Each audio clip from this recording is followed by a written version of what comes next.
हम प्रयास करते हैं अपने गुरुदेव भगवान को प्रसन्न करने का, और जब हम गुरुदेव भगवान को प्रसन्न करने की तरफ आगे बढ़ेंगे तो काल हमसे उतना ही नाराज होगा। तो इस समय ये काल सभी से आपको दूर कर देगा, सबको आपका दुश्मन बना देगा। उस समय आपके अंदर मायूसी छाएगी, आपके अंदर चिंताएं बढ़ने लगेंगी। अगर वर्तमान में कोई सतगुरु रामपाल जी भगवान का भगत साध संगति से जुड़ा हुआ है और पूर्ण मर्यादा में है या पूर्ण मर्यादा में रहने का प्रयास कर रहा है, तो वर्तमान का जो समय है, इस समय उसको एक बेचैनी सी महसूस होगी, उसको कुछ खालीपन सा महसूस होगा। उसके अंदर इस काल के द्वारा निराशा पैदा करने का प्रयास किया जाएगा कि ये भगत ये सोचने पे मजबूर हो जाए कि मैं तो भक्ति भी सही कर रहा हूं, साध संगति से भी जुड़ा हुआ हूं, फिर भी मेरे से कोई बोलता क्यों नहीं, मेरे से कोई बातचीत क्यों नहीं करता, लोग मेरे को महत्व क्यों नहीं देते, लोग मेरे को तवज्जो क्यों नहीं देते, मेरी बातों को कोई सीरियस क्यों नहीं ले रहा। वो भगत गुमसुम सा रहने लगेगा, उन्मुनी, उसके अंदर बेचैनी सी होगी। क्यों होगी? क्योंकि उस भगत का इस संसार में अपने सतगुरु के अलावा दूसरा कोई नहीं होगा। उस भगत के विचार यदि किसी से मिलेंगे तो केवल अपने गुरुदेव भगवान से मिलेंगे, या फिर उस गुरुदेव भगवान की मर्यादा में रह के उसकी तरह यदि कोई और चल रहा होगा तो उससे मिलेंगे। जब वो भगत आपस में मिलेंगे कभी, तो उनके अंदर एक खुशी होगी, प्रसन्नता होगी, और वो प्रसन्नता यहां के प्रधानमंत्री को भी नहीं होगी, यहां के राष्ट्रपति को भी नहीं हो सकती। जो प्रसन्नता पूर्ण मर्यादा में रह के साध संगति से जुड़े हुए दो भाई बहन जब आपस में कहीं मिल जाते हैं, वो वास्तविक खुशी होती है, निश्चल खुशी होती है, निष्कपट प्रेम होता है, निस्वार्थ भाव होते हैं। तो कहने का मतलब है, काल हमें इस समय निराश करने का प्रयास करेगा, हमें निराशा की ओर लेके जाएगा, हमें बेचैन करने का प्रयास करेगा। लेकिन हमने इन बातों को ध्यान रखना है कि यदि आपके अंदर इस प्रकार के भाव उत्पन्न हो रहे हैं, आपके अंदर इस प्रकार की क्रियाएं चल रही हैं, निराशा वाली, बेचैनी वाली, गुमसुम वाली, जैसे कुछ खो गया हो, जैसे किसी का कोई मर जाता है, कोई परिचित, कोई खास आदमी, तो उसका किसी दूसरे से बातचीत करने का मन नहीं करता है, किसी के घर जाने का मन नहीं करता है, अच्छा अच्छा खाने का मन नहीं करता, अच्छा पहनने का मन नहीं करता, हमेशा एक मीठी मीठी टेंशन सी बनी रहती है, एक चिंता सी बनी रहती है। चिंता क्या? कोई लेन देन की नहीं, कोई हानि लाभ की नहीं, चिंता केवल उसको अपने गुरुदेव भगवान की तरफ से कि मेरे गुरुजी कब आएंगे, परमात्मा आप कब आओगे, हे परमात्मा ये दास आपकी मर्यादाओं से दूर ना हो जाए, परमात्मा हे बंदी छोड़, यहां तो काल का बहुत जबरदस्त पहरा है, परमात्मा आप ही बचा सकते हो मालिक, हम अपनी सूझबूझ से, हम अपनी भक्ति से नहीं बच सकते। हे गुरुदेव, हम चाहे दिन रात माला क्यों ना कर लें, हम चाहे दिन रात कितना ही मर्यादा में रहने का प्रयास क्यों ना करें, भले हम पूर्ण मर्यादा में हैं, फिर भी गुरुदेव आप ही बचाओगे। यानी उस भगत का वो चिंतन, वो बेचैनी, वो खामोशी, वो निराशा, वो उन्मुनी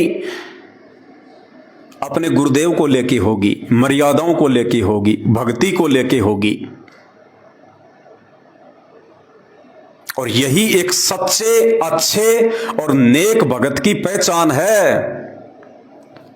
परमात्मा की वो वाणी याद करो, गुरु को कीजिए दंडवत और कोटि कोटि प्रणाम, कीट न जाने भृंग को गुरु कर ले आप समान।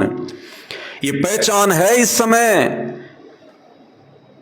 यदि आप संत रामपाल जी की पूर्ण मर्यादा में रह के और साध संगति से जुड़ के भक्ति कर रहे हैं, तो कीट न जाने भृंग को गुरु कर ले आप समान। परमात्मा आपको इस काल के जाल से धीरे धीरे बाहर निकाल के अपनी सीमा में प्रवेश करवा रहे हैं। गुरु आपको अपने जैसा बनाने का प्रयास कर रहा है। और एक वाणी और है परमात्मा की,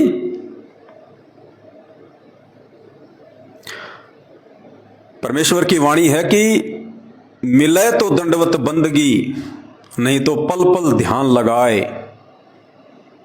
मिले तो दंडवत बंदगी, यानी जब हमें अपने गुरुदेव भगवान मिले तो उस समय तुरंत हमने उनको दंडवत प्रणाम करना है। सबसे पहले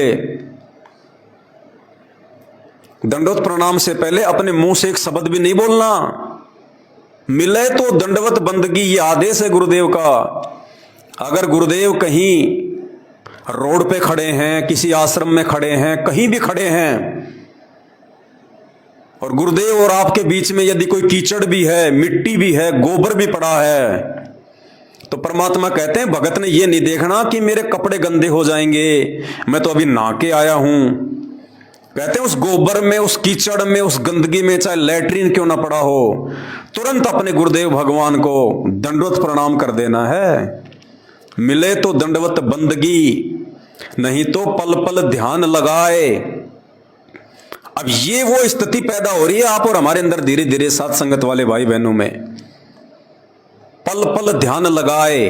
ये बेचैनी, ये निराशा, ये उदासी, ये खालीपन जो आपको हमेशा लगा रहता है, एक चिंता लगी रहती है आपको अपनी मर्यादाओं की, कहते हो पल पल ध्यान लगाने वाली प्रोसीजर है ये। क्योंकि हम कोई जगत में ध्यान नहीं लगाते। सुबह अपना नित्य नियम करते हैं जो विधि परमात्मा ने बता रखी है, भक्ति बोध हाथ में लेके खड़े होके परमात्मा के आगे। दोपहर को असुर निकंदन रमैणी करते हैं, शाम को संध्या आरती करते हैं, मंत्र जाप करते हैं।